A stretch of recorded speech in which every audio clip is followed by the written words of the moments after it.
Hello everyone, boycott China trending है और इसको सपोर्ट जरूर करना चाहिए। बट क्या इंडिया चाइना को बॉयकॉट करके सरवाइव कर सकता है?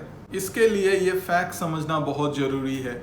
इंडिया कितना चाइना पे डिपेंडेंट है, चाइना कितना इंडिया पे डिपेंडेंट है, और कैसे हम सिस्टमेटिकली जो चाइना का इंडियन ड्रीम है उसको ख़त्म कर सकते हैं। तो ये जानने के लिए आप एंड तक देखिए इस वीडियो को। कोई एजेंडा ड्रिवन वीडियो नहीं है, तो आप सिर्फ फैक्ट को समझिए और खुद अपना दिमाग लगा के एनालिसिस कीजिए। तो पहले चलते हैं टोटल ट्रेड में। टोटल ट्रेड का मतलब है कितना एक दूसरे कंट्री के बीच में, इंडिया और चाइना के बीच में बिजनेस होता है। तो टोटल ट्रेड जितना ज़्यादा होता है, एक दूसरे कंट्री का जो रिलेशन है वो उतना ही हेल्दी माना जाता है। अब इंडिया और चाइना का जो टोटल ट्रेड 2019 में हुआ है वो है टोटल 92.5 बिलियन का, और 2018 में यही टोटल ट्रेड था 95.8 बिलियन। मतलब एक साल में 3 बिलियन का कम ट्रेडिंग हुआ है इंडिया चाइना के बीच में। तो इसका मतलब है जो रिलेशन है वो बेहतर नहीं हुआ है, वो काफ़ी हद तक कम ही हुआ है। और इसके पीछे एक बहुत बड़ा रीज़न है कि इकोनॉमिक स्लोडाउन, ये भी एक कारण है। अब ये जो टोटल ट्रेड हुआ है इसको डिवाइड करते हैं। इसको डिवाइड हम एक्सपोर्ट से समझ पाएंगे, कितना चाइना ने एक्सपोर्ट किया और कितना इंडिया ने एक्सपोर्ट किया। 2019 में चाइना ने 74.7 बिलियन का एक्सपोर्ट किया, उसके अगेंस्ट में इंडिया ने सिर्फ 17.7 बिलियन का एक्सपोर्ट किया। तो अब सोचिए इंडिया और चाइना के बीच में कितना गैप है। टोटल 56 बिलियन से भी ज़्यादा बिलियन डॉलर से भी ज़्यादा गैप है इंडिया और चाइना का ट्रेडिंग में। तो इतना डिपेंडेंट है इंडिया चाइना के ऊपर। 2020 का अगर आप फैक्ट्स देखेंगे तो गेम थोड़ा सा बदल गया है। मतलब जनवरी टू फरवरी का फैक्ट्स है मेरे पास, उसके हिसाब से इस ईयर 2020 में चाइना ने इंडिया को टोटल 9 बिलियन का एक्सपोर्ट किया है। और ये अगर आप लास्ट ईयर के साथ कंपेयर करो तो लास्ट ईयर चाइना ने टोटल 15 बिलियन का एक्सपोर्ट किया था। तो मतलब 6 बिलियन का घाटा है। तो ये एक रीज़न है अभी जो टेंशन चल रहा है, क्योंकि China is not happy with how India is handling them. तो इंडिया क्या एक्सपोर्ट करता है चाइना को? इंडिया चाइना को कॉटन एक्सपोर्ट करता है, हैंडीक्राफ्ट एक्सपोर्ट करता है, स्टील एक्सपोर्ट करता है, इंडिया पेट्रोलियम प्रोडक्ट एक्सपोर्ट करता है, फिशरीज और जो राइस है वो एक्सपोर्ट करता है, कॉपर एक्सपोर्ट करता है और डायमंड एक्सपोर्ट करता है। और इंडिया जो डायमंड एक्सपोर्ट है 36% एक्सपोर्ट चाइना को होता है। तो चाइना में ये जो कोरोना वायरस की वजह से स्लो डाउन हो गया, इसके वजह से इंडियन जो डायमंड इंडस्ट्री है बहुत ज़्यादा हिट है।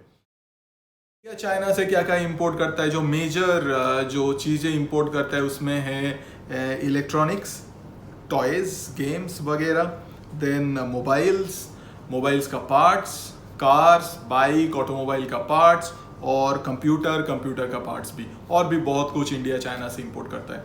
तो ये जो इतना सामान इंडिया चाइना से इंपोर्ट करता है, 14% जो मैंने बताया इंपोर्ट करता है इंडिया, तो उसके वजह से इंडियन इंडस्ट्री में क्या फ़र्क आया कि लास्ट 5 साल में 50% इंडिया का जो टॉयज़ इंडस्ट्री है, गेम्स इंडस्ट्री है, वो बंद हो गया है।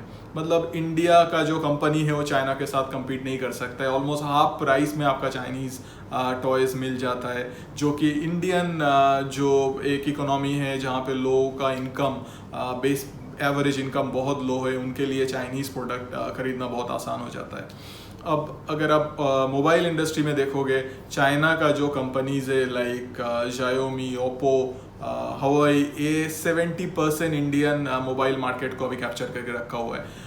कुछ साल पहले भी माइक्रोमैक्स, लावा जैसे कंपनी ग्रो कर रहा था। बहुत सारे जो क्रिकेट टूर्नामेंट्स होता है वहाँ पे भी हमने देखा कि ये लोग स्पॉन्सर कर रहा था। बट आज अगर आप देखोगे तो अब माइक्रोमैक्स, लावा उतना दिखता नहीं है, स्पॉन्सरशिप में भी दिखता नहीं है। अब इंडियन टीम को स्पॉन्सर करता है बाईजूस, और हैरान की बात है कि बाईजूस में ज़्यादातर इन्वेस्टमेंट जो है वो है चाइनीज़ इन्वेस्टमेंट।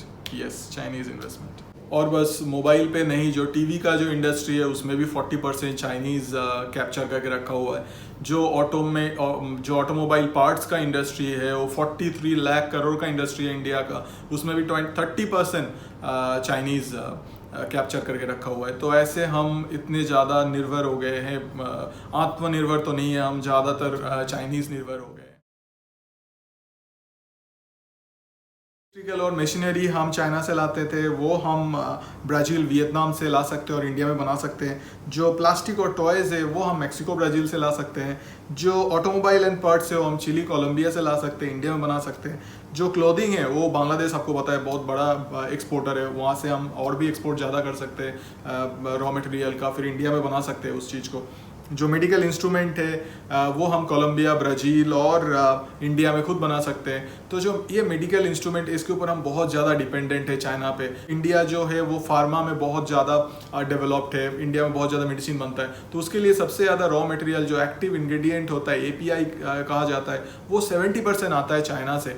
और ये जो कोरोना वायरस हुआ था, इसके वजह से इंडिया का जो फार्मा इंडस्ट्री है बहुत हिट हुआ, क्योंकि चाइना से रॉ मटेरियल टाइमली पहुंचा नहीं है। तो इंडिया को ये जो डिपेंडेंसी है चाइना के ऊपर, इसको कम जरूर करना पड़ेगा। इंडिया को अपना एक्सपोर्ट बढ़ाना पड़ेगा। इसका मतलब ये है कि जैसे कि आप मेरे से एक सामान लिया और 100 रुपया मुझे दिया, तो आपके पास 100 रुपया कम हो गया, तो आपको रिकवर करने का दूसरा एक उपाय ये है कि आपको मुझे 100 रुपये का कुछ बेचना पड़ेगा।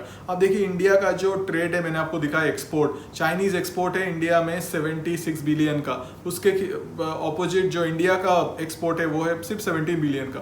तो हम बहुत जल्दी तो 17 बिलियन को 76 बिलियन नहीं बना सकते, बट स्टेप बाय स्टेप ऐसे कुछ एरिया है जहाँ पे टारगेट करके हम थोड़ा सा एक्सपोर्ट को बढ़ा सकते हैं, और जो ट्रेड का गैप है इंडिया चाइना के बीच वो कम कर सकते हैं। इंडिया पुश कर रहा है चाइना को कि चाइना इंडिया का जो IT और फार्मा का जो मार्केट है वो इंडिया के लिए ओपन कर दे। चाइनीज़ जो है बहुत मीन माइंडेड होते हैं, ये इंडिया को अपने फार्मा इंडस्ट्री के लिए 70% API बेचता है, मतलब इंडिया लेता है चाइना से रॉ मटेरियल, बट वो रॉ मटेरियल लेके जब इंडिया फिनिश प्रोडक्ट जो मेडिसिन बनाता है उसके लिए उन्होंने मार्केट खोल के नहीं रखा है। मतलब इनका बिजनेस मॉडल ये है कि आप मेरे से लो, बट आप मुझे बेचने का कोशिश मत करो।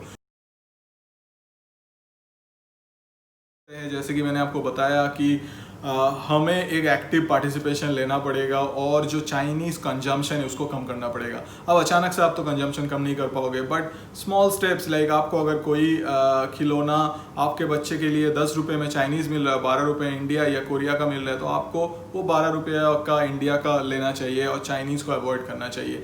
तो ये जो आप स्टेप्स लोगे, ये अभी तो तुरंत इसका इफेक्ट नहीं दिखेगा, but may be in 5 years क्या होगा, इंडिया भी चाइना के साथ वो ट्रेड डेफिसिट को जो गैप है उसको कम कर लेगा और पावरफुल बनता जाएगा। जैसे कि आप देखो, चाइना जो है ये फोर्स करता है अपने सिटीजन को इनका प्रोडक्ट यूज करने में। चाइना ना टिकटॉक है, ना व्हाट्सएप है, ना फेसबुक है, ना गूगल है, ये सबका सब्सटीट्यूट है, वो चाइनीज सब्सटीट्यूट है। वो फोर्स करता है अपने सिटीजन को यूज करने में।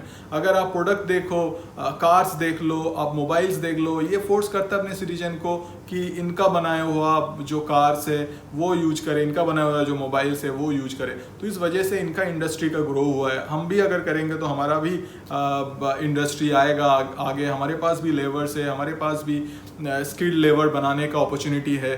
तो ये तो हमें करना पड़ेगा। अब जो दूसरा तरीका है जो यूएस ने लिया, ट्रंप ने 1 बिलियन वर्थ ऑफ चाइनीज जो प्रोडक्ट है उसके ऊपर 15 to 25% का टैरिफ लगा दिया। यूएस का जो सिटीजन है, यूएस में जो लोग है, वो अब वो चाइनीज प्रोडक्ट नहीं खरीदेगा, यूएस का प्रोडक्ट खरीदेगा, क्योंकि वो यूएस प्रोडक्ट चाइनीज प्रोडक्ट से कम प्राइस में बिकेगा। तो ऐसे स्लोली हम अपने आपको और गवर्नमेंट से भी प्रेशर आना चाहिए, टैरिफ लगाना चाहिए। देखिए, अब ये भी सवाल आता है कि अगर इंडिया चाइना प्रोडक्ट के ऊपर टैरिफ लगाता है, चाइना भी लगाएगा, बट आपने जैसे मैंने बताया था कि इंडिया बस 3.5% ही टोटल एक्सपोर्ट अपना चाइना में करता है। तो चाइना का टैरिफ भी लगाएगा तो हम ज़्यादा अफेक्टेड नहीं होंगे। तो हमें थोड़ा बहुत टैरिफ बढ़ाना पड़ेगा और चाइनीज़ प्रोडक्ट को थोड़ा सा एक्सपेंसिव कर देना पड़ेगा इंडियन मार्केट में। तो ये स्टेप्स हम ले सकते हैं, और धीरे धीरे हम भी चाइना के साथ जो गैप है उसको क्लोज कर सकते हैं इस फ्यूचर में। तो अगर आपको ये वीडियो अच्छा लगे तो आप सब्सक्राइब कीजिए, आप लाइक कीजिए, शेयर कीजिए।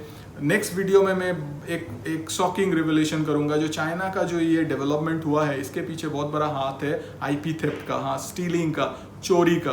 तो चाइना कैसे लीगली चोरी करता है और इतना बड़ा एक इंडस्ट्री बनाया, इसके बारे में मैं आपको बताऊंगा नेक्स्ट वीडियो में। Thank you so much for watching. See you in the next video.